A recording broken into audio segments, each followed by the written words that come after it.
সুপ্ৰভাত শ্ৰদ্ধাৰ থলগিৰি মুক্তিকামী জনগণ আৰু স্বাধীনতা সংগ্ৰামৰ প্ৰিয় বিপ্লৱী সৈনিক সহযোদ্ধাসকল ৪৬ সংখ্যক প্ৰতিষ্ঠা দিৱসৰ আজিৰ এই মহেন্দ্ৰক্ষণত সকলোলৈকে সুপ্ৰভাত তথা মান্য অনুসাৰে সশ্ৰদ্ধ প্ৰণাম মুক্তি সম্ভাষণ আৰু বৈপ্লৱিক শুভেচ্ছা যাচিলোঁ।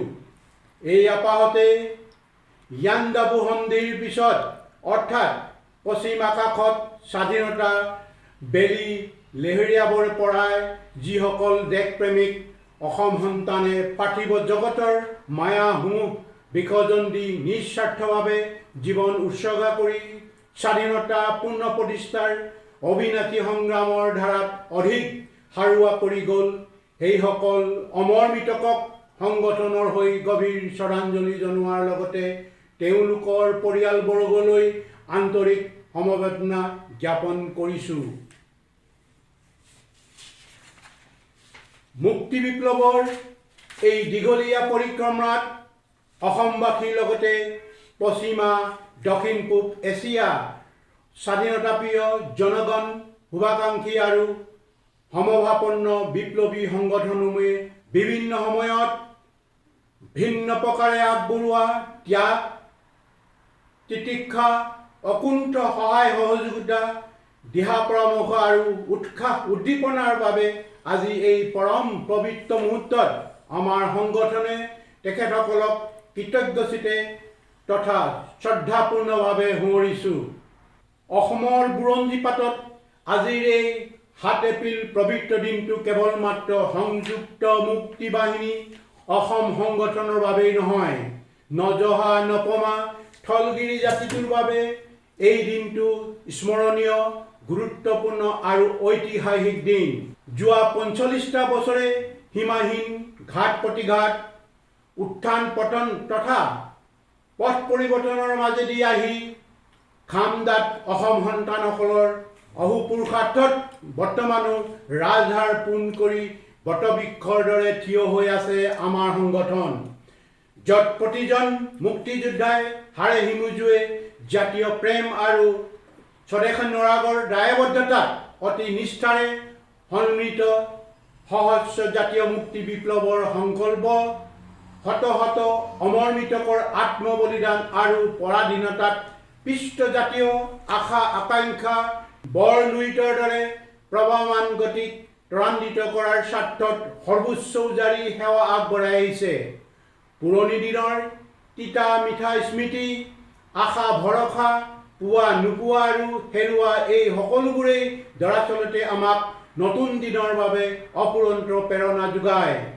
এনে পৰিপ্ৰেক্ষিতত আমাৰ বিপ্লৱী সহযোদ্ধাসকলে মুক্তি বিপ্লৱৰ কণ্টাকীৰ্ণ পথত আৰোহণ কৰা বিচিত্ৰ অভিজ্ঞতাখিনি নিত্য নতুন উৎপাদনশীল আঁচনিৰ জৰিয়তে ইয়াৰ নিপুণ আৰু নিখুঁত ৰূপায়ণৰ হেতুকে শাৰীৰিক মানসিকভাৱে সাজু হৈ আত্মপ্ৰত্যয় আৰু আত্মদৃঢ়তাৰে আজিৰ পৰা টঙালি বান্ধিব লাগিব। প্ৰিয় সহযোদ্ধা তথা মুক্তিকামী জনগণ, বুৰঞ্জীয়ে ঢুকি পোৱা দিনৰে পৰা অসমৰ সমাজ সভ্যতা ভাষা সংস্কৃতি আচাৰ নীতি আদি একক আৰু অনন্য। তাৰোপৰি নিষ্ঠুৰ সময়ৰ কোবাল সোঁতত হেৰুৱাই নোযোৱা অদম্য সাহস বুৰঞ্জীৰ উজ্জ্বল দৃষ্টান্ত আৰু জাতি জনগোষ্ঠীৰ তথা ভাষা ভাষীৰ এক মিলনভূমি এখন অতুলনীয় অসম দেশ, য'ত থলগিৰি জাতি জনগোষ্ঠীৰ একোটা প্ৰজন্মৰ পিছত প্ৰজন্মৰ বুকুত টক বগাই আছে স্বদেশ স্বজাতিৰ ঐতিহ্য আৰু গৰিমা। প্ৰাক ঐতিহাসিক কামৰূপ অৰ্থাৎ পৰৱৰ্তী কালত অসম এখন স্বাধীন দেশ হিচাপে সগৌৰৱেৰে বৰ্তি আছিল। খ্ৰীষ্টপূৰ্ব ৪০০ শতিকাত চন্দ্ৰগুপ্ত মৌৰ্য আৰু অশোকৰ ৰাজত্বকালত তথাকথিত ভাৰতৰ অধিকাংশ স্বতন্ত্ৰ ৰাজ্যই বিশাল মগধ সাম্ৰাজ্যৰ ভিতৰত অন্তৰ্ভুক্ত হৈছিল, যদিও কামৰূপ বা প্ৰাগজ্যোতিষপুৰ অৰ্থাৎ অসমৰ সেই মগধ সাম্ৰাজ্যৰ ভিতৰত সোমাবলৈ সক্ষম হোৱা নাছিল। তাৰ পিছত পৰাক্ৰমী মোগল শাসকসকলে পঞ্জাৱৰ পৰা আৰম্ভ কৰি বংগলৈকে সমগ্ৰ তথাকথিত ভাৰতবৰ্ষক কেনেকৈ শাসন কৰিলে তাৰ ইতিবৃত্ত বুৰঞ্জীত সবিস্তাৰে উল্লেখ আছে। কিন্তু ঐতিহাসিক চাৰিপিঠ সামৰি সুতৰি অসমে অশেষ ত্যাগৰ বিনিময়ত 17বাৰকৈ মোগলক পৰাভূত কৰি ইয়াৰ ভৌগোলিক স্বতন্ত্ৰতা আৰু নিজৰ স্বাধীনতা ৰক্ষা কৰিছিল। আজিও মহম্মদ বিন নিক্তাৰ খিলাজীৰ পৰাজয়ৰ স্বাক্ষৰ উত্তৰ গুৱাহাটীত কানাই বৰশী বোৱা শিলত খোদিত আছে। এই কথা অসমক বুৰঞ্জী ভাল পোৱা প্ৰতিজন ব্যক্তিয়ে জানে। উল্লেখনীয় যে তাৰ পৰৱৰ্তী সময়ছোৱাত স্বাধীন চেতিয়া ঢলগিৰি সেনাৰ শৌৰ্য সাহস দৃঢ়তা তথা প্ৰথাগত ৰণকৌশলৰ পূৰ্ণ উজ্জ্বলি উঠিছিল শৰাইঘাটৰ ৰণত। ঐতিহাসিক দৃষ্টিকোণৰ পৰা বিচাৰ কৰিলে আমি পাওঁ খ্ৰীষ্টপূৰ্ব 200ৰ পৰা 1826 চনলৈকে প্ৰায় 2000 বছৰ পুৰণি স্বকীয় পৰিচয়েৰে সমৃদ্ধ অসম এখন স্বাধীন দেশ হৈয়ে ব্ৰতি আছিল, যিটো অসমৰ জাতীয় জীৱনৰ বাবে সবাতোতকৈ উল্লেখযোগ্য ঘটনা হিচাপে আজিও পৰিগণিত। ব্ৰিটিছ আৰু ব্ৰহ্মদেশৰ মাজত স্বাক্ষৰিত ইয়াণ্ডাবুৰ সন্ধিৰ 2 নং অনুচ্ছেদ উভয় পক্ষই স্পষ্টকৈ অসম ভূখণ্ডৰ সাৰ্বভৌম স্বাধীনতাক মান্যতা প্ৰদান কৰাৰ লগতে এই সন্ধিপত্ৰ মৰ্মে অসমত কাৰো দখল স্বত্ব সাব্যস্ত হোৱা নাছিল। 1206 চনত তদানীন্তন কামৰূপৰ ৰজা পৃথুৰ হাতত বখতিয়াৰ খিলিজীয়ে পৰাজয় বৰণ কৰাৰে পৰা 1681 চনলৈকে মহাপৰাক্ৰমী মোগলসকলে কেইবাবাৰো আক্ৰমণ কৰিও অসম দখল কৰিব নোৱাৰিলে। আনকি ব্ৰিটিছৰ 121 বছৰীয়া শাসনেও আমাৰ ঠলগিৰি জাতি জনগোষ্ঠীৰ স্বকীয় ঐতিহ্য গৰিমা মান কৰিব পৰা নাছিল। কিন্তু ভাৰতৰ ভুৱা স্বাধীনতাৰ পৰৱৰ্তী সময়ৰ পৰা একাংশই উদ্দেশ্যপ্ৰণোদিতভাৱে ধৰ্মীয় কল্পকাহিনীৰ আধাৰত আৰু বিভ্ৰান্তিকৰ কিছুমান বাগধাৰাৰ সৃষ্টি কৰি সহজ সৰল জনতাক বুৰঞ্জীৰ প্ৰকৃত সত্য উপলব্ধিৰ পৰা চিৰদিন আঁতৰাই ৰাখিবলৈ বিচাৰে। অতি পৰিতাপৰ বিষয় যে ধৰ্মৰ নামত কুটিল ৰাজনীতি কৰা একাংশ তথাকথিত ভাৰত ৰাষ্ট্ৰৰ অখণ্ডতাৰ গুণানুকীৰ্তন কৰা সততে পৰিলক্ষিত হয়। তেওঁলোকলৈ আমাৰ দ্বিধাহীন আহ্বান, কিয়নো কেৱল ধৰ্মই এটা জাতিৰ পৰিচয় হ'ব নোৱাৰে। সেই অনুসাৰে ব্যক্তি যি ধৰ্ম সম্প্ৰদায়ৰ নহওক কিয় ধৰ্মান্ধতা আৰু মনৰ কলুষতা দূৰ কৰাটোৱেই নিতান্ত প্ৰয়োজন। পৃথিৱীৰ ক'তো ধৰ্মীয় আৱেগ অনুভূতিক দোহাই দি স্বাধীনতা বিসৰ্জন দিয়াৰ উদাহৰণ নাই। ইউৰোপীয় ইউনিয়নৰ অন্তৰ্ভুক্ত প্ৰায়বোৰ দেশ খ্ৰীষ্টান ধৰ্মাৱলম্বী। তদুপৰি তেওঁলোকৰ পবিত্ৰ ধৰ্মগ্ৰন্থ বাইবেল হোৱা স্বত্বেও প্ৰত্যেকে প্ৰত্যেকৰ সাৰ্বভৌম স্বাধীনতা অক্ষুণ্ণ ৰাখিছে। ঠিক একেদৰে মধ্যপ্ৰাচ্যৰ দেশসমূহ ইছলাম ধৰ্মাৱলম্বী, অথচ কোনো এখন দেশেই ধৰ্মৰ নামত সাৰ্বভৌমত্বক বিসৰ্জন দিয়াৰ প্ৰয়োজন বোধ কৰা নাই। আমাৰ প্ৰতিবেশী ৰাষ্ট্ৰ বাংলাদেশ, তেতিয়াই পূৰ্ববংগ, পাকিস্তানৰ সৈতে একে ইছলাম ধৰ্মাৱলম্বী হৈও কেনেকৈ দুখন স্বাধীন সাৰ্বভৌম ৰাষ্ট্ৰৰ সৃষ্টি হ'ল। নেপাল এখন হিন্দু ৰাষ্ট্ৰ বসতি প্ৰধান হৈ ভাৰতৰ লগত প্ৰতিবেশী সুলভ মৰ্যাদাৰে আজিও স্বাধীন সাৰ্বভৌম ৰাষ্ট্ৰৰ দৰ্জা উৰুৱাই আছে। অতি তাৎপৰ্যপূৰ্ণভাৱে কুটিল ষড়যন্ত্ৰৰ অংশ হিচাপে ভাৰতীয় জাতীয় কংগ্ৰেছ আৰু ভাৰতীয় জনতা পাৰ্টি দল দুটাৰ উপৰিও ৰাজনৈতিক মুনাফা আদায়ৰ বাবে অসমৰ স্বাৰ্থ পৰিহাৰ কৰি ভাৰতীয় স্বাৰ্থত বৰ্তি থকা তথাকথিত জাতীয়তাবাদী ৰাজনৈতিক দল তথা সামাজিক সংগঠনসমূহে আজিকোপতি ঠলগিৰি জাতি জনগোষ্ঠীৰ জনগাঁথনিত বৈশিষ্ট্য নোহোৱা কৰিবলৈ অভাৰতীয় প্ৰৱজন অব্যাহত ৰাখিছে। আনকি বুৰঞ্জী প্ৰসিদ্ধ স্বাধীন জাতিৰ সুস্পষ্ট ভৌগোলিক পৰিসীমাৰ ওপৰত থাকিবলগীয়া যি কৰ্তৃত্ব অসমৰ ক্ষেত্ৰত ঔপনিৱেশিক শাসকবৰ্গই পৰ্যায়ক্ৰমে তাকো নাইকিয়া কৰিলে। শেহতীয়াকৈ হিন্দী, হিন্দু, হিন্দুস্তান পক্ষৰুল তুলি নতুনকৈ প্ৰণয়ন কৰা শিক্ষানীতিয়ে থলগিৰি জাতি জনগোষ্ঠীৰ হাতামপুৰুষীয়া সংস্কৃতিক পৰিচয় নিবাসন দিয়াটো নিশ্চিত। ঔপনিৱেশিক ভাৰত ভূখণ্ডৰ বৰ্তমানৰ যি বিশাল পৰিসীমা, ভাৰত বুৰঞ্জীৰ পাতত ইয়াক বিচাৰি পোৱা নাযায়। তদানীন্তন ব্ৰিটিছ শাসকসকলে ছল চাতুৰিয়ে 555খন সৰু বৰ স্বতন্ত্ৰ ৰাজ্যসমূহক ঔপনিৱেশিক স্বাৰ্থত সংলগ্ন কৰি কৃত্ৰিম ভাৰতৰ প্ৰশাসনিক পৰিকাঠামো নিৰ্মাণ কৰিছিল।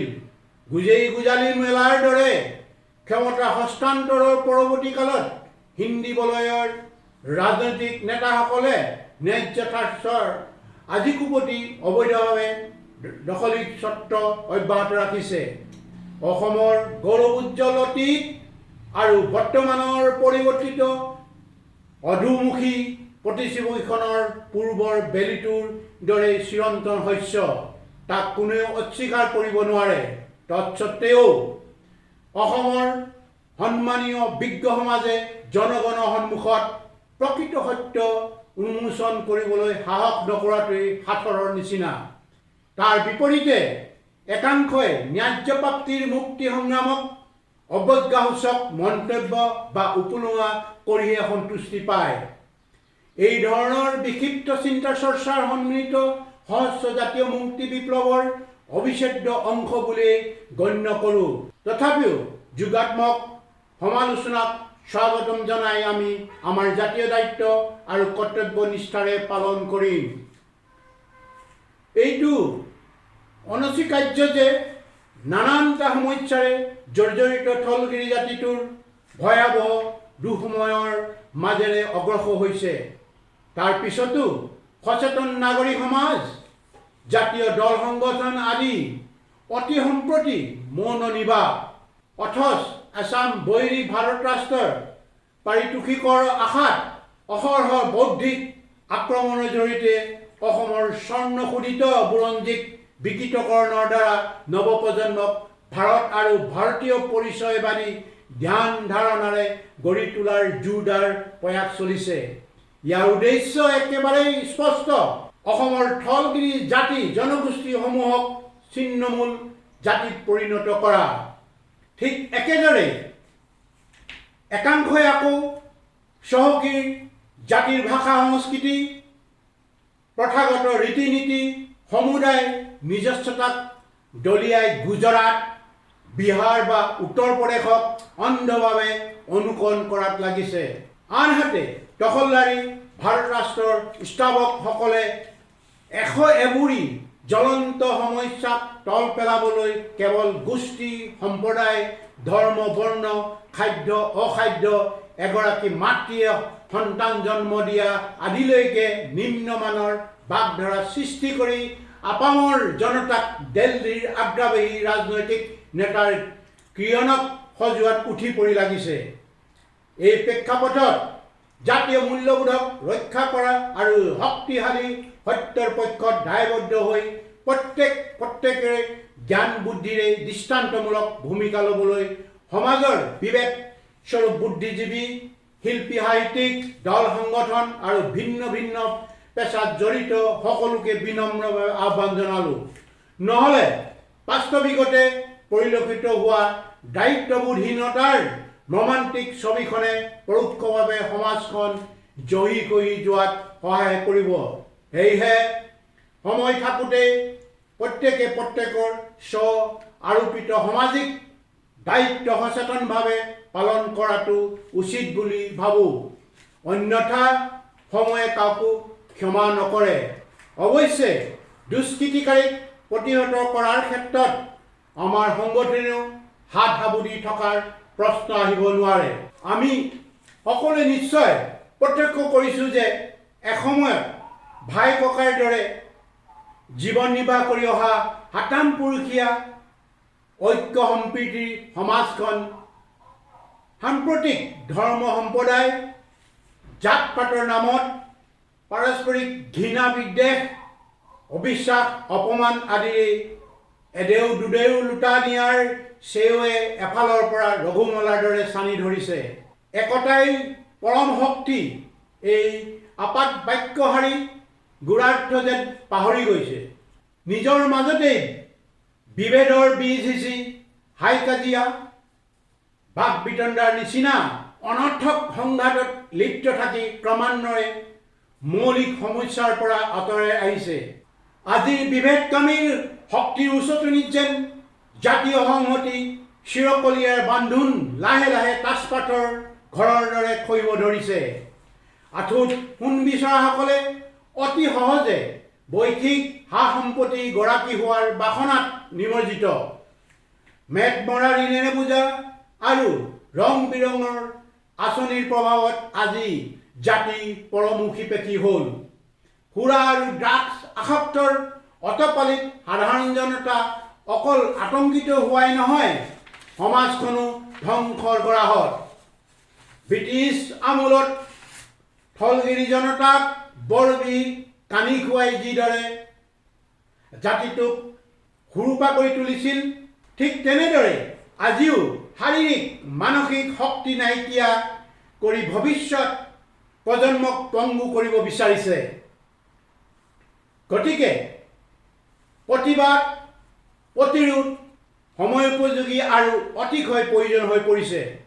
অন্যথা ভাৰতীয় সম্প্ৰসাৰণবাদী ৰাজনীতিয়ে দুৰ্দশাগ্ৰস্ত জাতিৰ সামাজিক সাংস্কৃতিক আৰু আশা আকাংক্ষাক দবা খেলৰ গুটিৰ নিচিনা ব্যৱহাৰ কৰিলেও তাৰ নীৰৱ দৰ্শক হৈ থকাৰ অবিহনে অন্য কোনো গত্যন্তৰ নাথাকিব।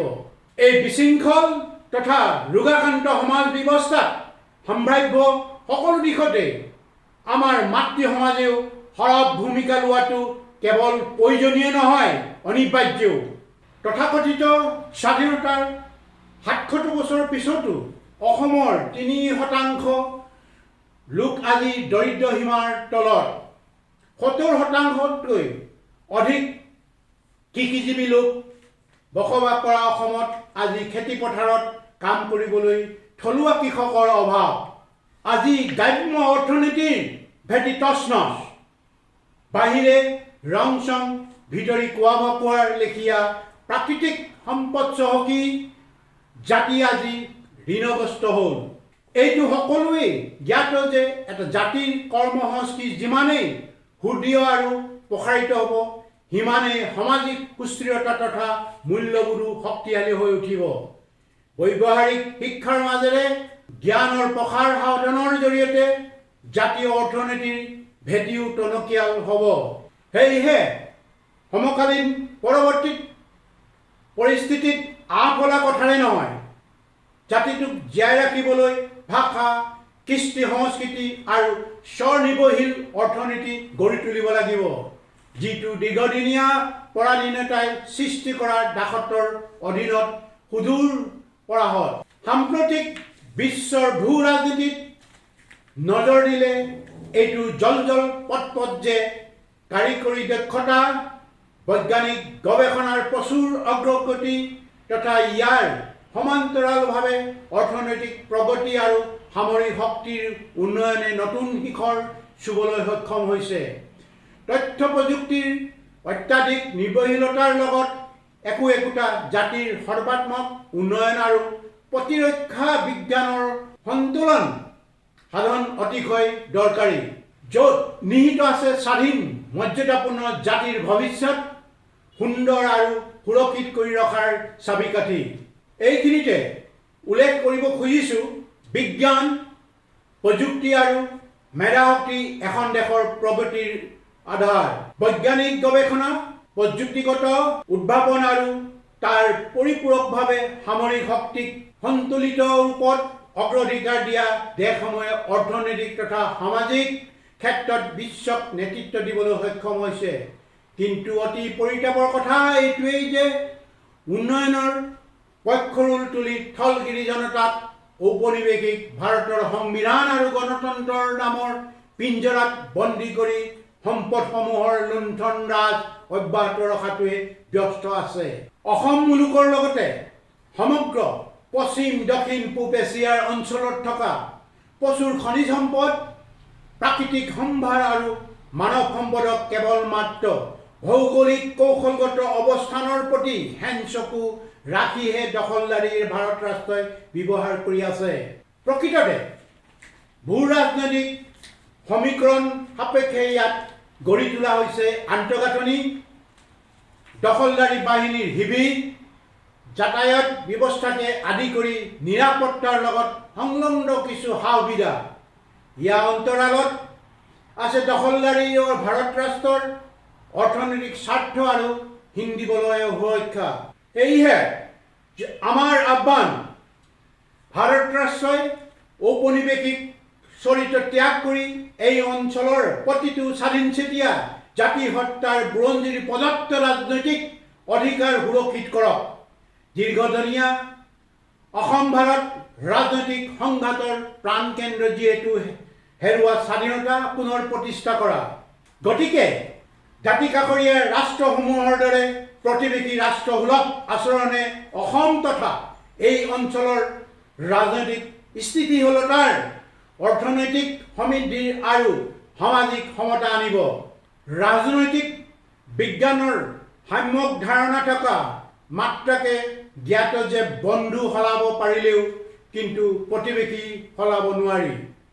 কোনো স্বাধীন দেশ বা জাতিয়ে কাৰো আধিপত্য কেতিয়াও মানি নলয়। এনে আধিপত্যবাদী মনোবৃত্তিৰ বাবে প্ৰতিবেশী ৰাষ্ট্ৰসমূহৰ ভৌগোলিক নিৰাপত্তা তথা সাৰ্বভৌম চৰিত্ৰ অক্ষুণ্ণ ৰখা ভাৰত ৰাষ্ট্ৰৰ আজি এই অঞ্চলৰ বাবেও প্ৰচণ্ড ভাবুকি। সেয়েহে নিজৰ মাতৃভূমিক ৰক্ষাৰ বাবে মুক্তিযোদ্ধাসকলে শত্ৰুৰ স্বৰূপ বুজি সহস্ৰ প্ৰতিৰোধী আৰযুঁজত ব্ৰতী হৈছে। আমাৰ আস্থা আৰু বিশ্বাস বুৰঞ্জী প্ৰকৃত থলগিৰি জাতিৰ ওপৰত বৈৰী ভাৰত ৰাষ্ট্ৰই দশক দশক ধৰি চলাই থকা শোষণ, বঞ্চনা, অন্যায়, অৱদমনৰ বিৰুদ্ধে আৰু জাতিৰ মুক্তিৰ হকে প্ৰকৃত গণতন্ত্ৰ, মানৱ অধিকাৰ প্ৰতিষ্ঠাৰ স্বাৰ্থত যি বিশ্ব সম্প্ৰদায়ে আমাৰ কাষত থিয় দিব। সম্প্ৰতি আমাৰ পশ্চিমা দক্ষিণ পূব এছিয়া অঞ্চলৰ বিশেষকৈ অসমৰ দাঁতিকাষৰীয়া পাহাৰীয়া অঞ্চলসমূহত থলগিৰি জনগণৰ মাজত সীমাক লৈ সংঘৰ্ষ, উত্তেজনা, উৎকণ্ঠাৰ নিত্য নতুন খবৰ। এই ক্ষেত্ৰত সকলোৱে বুজাটো উচিত যে দখলদাৰী ৰাষ্ট্ৰই উদ্দেশ্যপ্ৰণোদিতভাৱে সৃষ্টি কৰা আৰু সময়ে সময়ে সাৰ পানী যোগাই অহা নহয়। এই ক্ষেত্ৰত সকলোৱে বুজাটো উচিত যে দখলদাৰী ৰাষ্ট্ৰৰ উদ্দেশ্যপ্ৰণোদিতভাৱে সৃষ্টি কৰা আৰু সময়ে সময়ে সাৰ পানী যোগাই অহা এনে সমস্যাবোৰ কাহানিও সমাধান নকৰে। কিয়নো এই অঞ্চলৰ ন্যায্য প্ৰাপ্তিৰ বাবে অব্যাহত থকা মুক্তিৰ বিপ্লৱে যাতে উমৈহতীয়া ৰূপ ল'ব নোৱাৰে, তাৰ বাবে বিভাজনৰ ৰাজনীতিৰ সংঘাতৰ সূত্ৰপাত ঘটাই আৰু নিজৰ ঔপনিৱেশিক স্বাৰ্থ সুৰক্ষাৰ্থে ইয়াক জটিলৰ পৰা জটিলতাৰ কৰি তুলিছে। আমাৰ দৃঢ় বিশ্বাস, অদূৰ ভৱিষ্যতে বিপ্লৱী নেতৃত্বই ইয়াৰ গ্ৰহণযোগ্য স্থায়ী সমাধান সম্ভৱ কৰি তুলিব পাৰিব। আজিৰ পৰা ৪৫ বছৰ আগতে যিসকল সমাজ সচেতন ব্যক্তিৰ প্ৰচেষ্টাত স্বাধীন সাৰ্বভৌম অসম প্ৰতিষ্ঠাৰ লক্ষ্যৰে প্ৰগতিশীল জাতীয়তাবাদৰ ভিত্তিত অসমৰ মাটি, পানী, বায়ুৰ লগত খাপ খোৱাকৈ বিজ্ঞানসন্মত সমাজবাদ আদৰ্শৰ আধাৰত এই সংগঠনটো গঢ়ি উঠিছিল, যাৰ জৰিয়তে অসমৰ দীৰ্ঘদিনীয়া জাতি সমস্যাৰ আশু সমাধানৰ উপৰি জাতি সংগঠন প্ৰক্ৰিয়াৰ সুদৃঢ় কৰাৰ বাস্তৱবাদী চিন্তাধাৰাৰ আলোকত গঠিত সংগঠনটো আজিও ঘোষিত লক্ষ্য উদ্দেশ্যত অবিচল থাকিবলৈ সক্ষম হৈছে।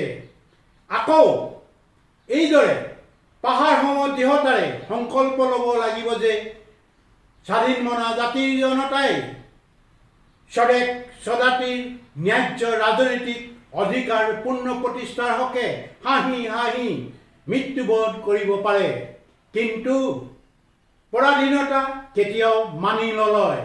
আমাৰ দৃঢ় বিশ্বাস এই প্ৰাসংগিক চিন্তাধাৰাক যুদ্ধবাজ ভাৰত ৰাষ্ট্ৰই মিছাইলেৰে আক্ৰমণ কৰিলেও সলনি কৰিব নোৱাৰে।